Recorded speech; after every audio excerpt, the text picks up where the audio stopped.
Just relax. अच्छा हुआ आप आ गए। आप तो गीता से मिल ही चुके हैं। आप जरा गीता को बताइए, गीता को यकीन ही नहीं हो रहा है कि मैं ही संदीप आनंद हूं। वो तो मैं बता दूंगा, लेकिन मैं नहीं चाहता था कि तुम इस झंझट में फंसो। और वो रुपए मोहरे कहाँ है? वो बता, कहाँ है? चुड़ैल कहाँ है वो? कचरा डालोगी? पंचायत के बीच में जो जनाना बैठी है, बदकिस्मती से वो मेरी बहू है।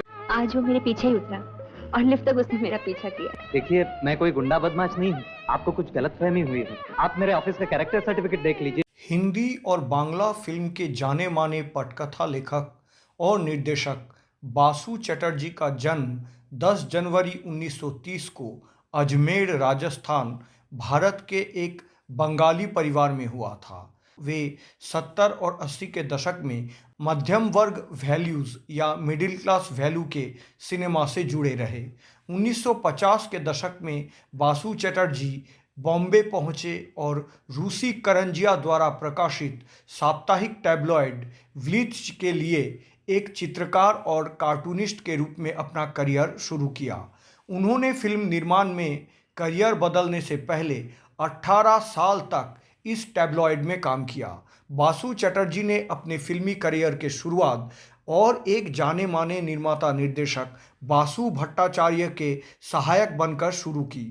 उन्होंने राज कपूर और वाहिदा रहमान अभिनीत फिल्म तीसरी कसम में बासु भट्टाचार्य की सहायता की, जो 1966 में रिलीज हुई थी। फिल्म तीसरी कसम बाद में सर्वश्रेष्ठ फीचर फिल्म के लिए राष्ट्रीय फिल्म पुरस्कार जीता। आखिरकार बासु चटर्जी ने 1969 में राजेंद्र यादव की किताब पर आधारित फिल्म सारा आकाश के साथ अपने स्वतंत्र निर्देशन की शुरुआत की।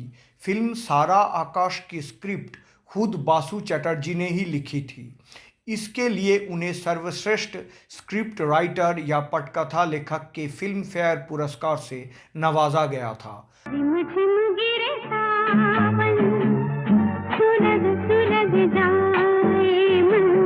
बासु भट्टाचार्य और ऋषिकेश मुखर्जी की फिल्मों के तरह बासु चटर्जी के फिल्में भी हल्के मिजाज वाली मध्यम वर्गीय परिवार की कहानियां होती थी। वो अपनी फिल्मों में शादी और प्रेम संबंधों पर ज़्यादा जोर देते थे। इसके अलावा बासु चटर्जी की फिल्में सामाजिक और नैतिक मुद्दों पर भी बातचीत करती थी। बासु चटर्जी की मध्यम वर्गीय परवरिश उनकी फिल्मों में झलकती है, जो उस समय की ब्लॉकबस्टर फिल्मों की चमक दमक से कोसों दूर थी। ये जीवन है इस जीवन का, यही है यही है, यही है रंग रूप, जिस फिल्म का ये गाना है वो फिल्म पिया का घर बतौर निर्देशक बासु चटर्जी की दूसरी फिल्म थी, जो 1972 में रिलीज़ हुई थी। 1974 में रिलीज़ हुई फिल्म रजनीगंधा बासु चटर्जी की एक और बेहतरीन फिल्म है। मनु भंडारी की लिखी एक शॉर्ट स्टोरी यही सच है पर आधारित इस फिल्म में अमोल पालेकर, विद्या सिन्हा और दिनेश ठाकुर ने मुख्य भूमिकाएं निभाई। अमोल पालेकर के लिए ये पहली हिंदी फिल्म रही है, जबकि विद्या सिन्हा को इस फिल्म से पहचान मिलनी शुरू हुई। बाद में इन दोनों ही कलाकारों ने बासु चटर्जी के साथ कई फिल्मों में काम किया, जिसमें से एक प्रमुख फिल्म है छोटी सी बात।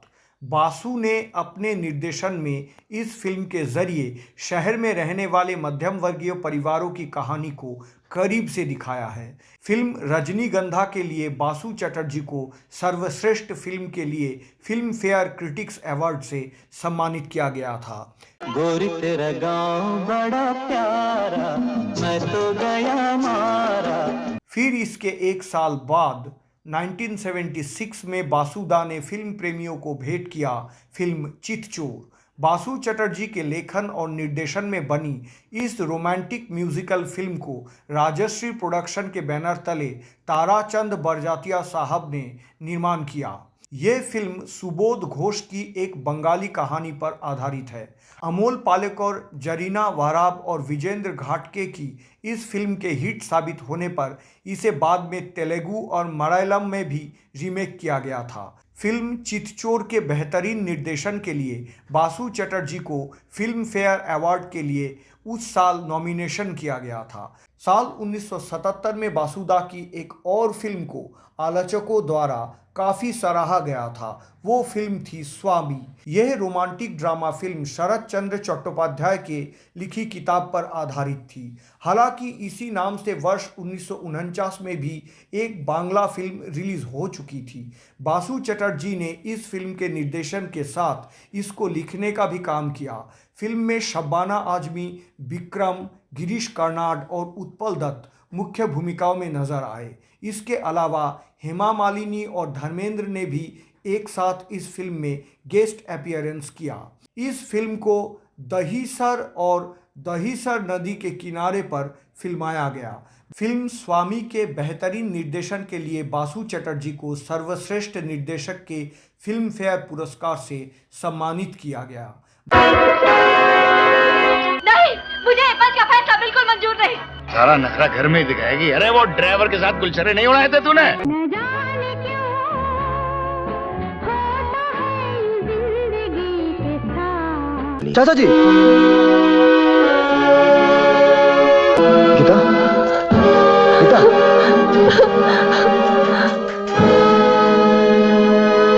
गीता के बारे में तुम्हारा क्या ख्याल है? अच्छी लड़की, बहुत ही अच्छी। ऐसी लड़की बहुत कम दिखाई पड़ती है। उसके माता पिता उसकी शादी के लिए कुछ परेशान हैं। बासु चटर्जी धर्मेंद्र और हेमा मालिनी को जोड़ी बनाकर दिल्लगी नाम से एक फिल्म का निर्माण किए थे और शरत चंद्र चट्टोपाध्याय के एक और उपन्यास पे आधारित उनके फिल्म थी अपना पराया। उनके द्वारा निर्देशित कुछ और फिल्मों का नाम है मंजिल, लाखों की बात, शीशा, पसंद अपनी अपनी, खट्टा मीठा, चक्रव्यूह, बातों बातों में, प्रियतमा, मनपसंद, हमारी बहू अलका, शौकीन और गुदगुदी। 1986 में रिलीज हुई फिल्म चमेली की शादी बतौर निर्देशक बासुदा की अंतिम कॉमर्शियल रूप से सफल फिल्म थी।